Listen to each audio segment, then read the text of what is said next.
നല്ല വലിയ അയില കേട്ടോ, 2 കിലോ 100. അത്യാവശ്യം വലുപ്പമുള്ള അയില. ഇതാണ് അയില, 2 കിലോ 100 റുപ്യ കേട്ടോ. നല്ല 90 അയില.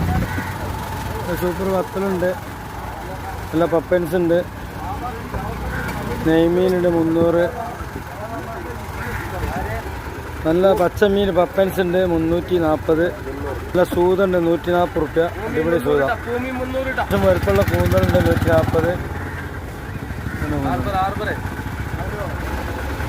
ഇനി മത്തി മാന്തളൊക്കെ വരാണ്ട് കേട്ടോ. മത്തിക്ക് 1.25 100. നല്ല ഫ്രഷ് മത്തി വരുന്നുണ്ട്. നല്ല മത്തി തീണ് 1.25 കിലോ 100 രൂപ. മത്തി തീരുണ്ട് 1.25 കിലോ 100 റുപ്യ. നല്ല അടിപൊളി മത്തി 160 റുപ്യ. നല്ല നാടൻ മാന്തൽ ഫ്രഷ് മാന്തൽ കേട്ടോ. നല്ല 90 മാന്തൽ ഫ്രഷ് ആണ് മാത്രമേ ഉള്ളൂ കേട്ടോ. ഫുള്ള് ഫ്രഷാണ്, എല്ലാ ഐറ്റവും ഫ്രഷ് മീൻ. ഇവിടെ പച്ചമീൻ മാത്രം, നല്ല ഫ്രഷ് ആയില്ല.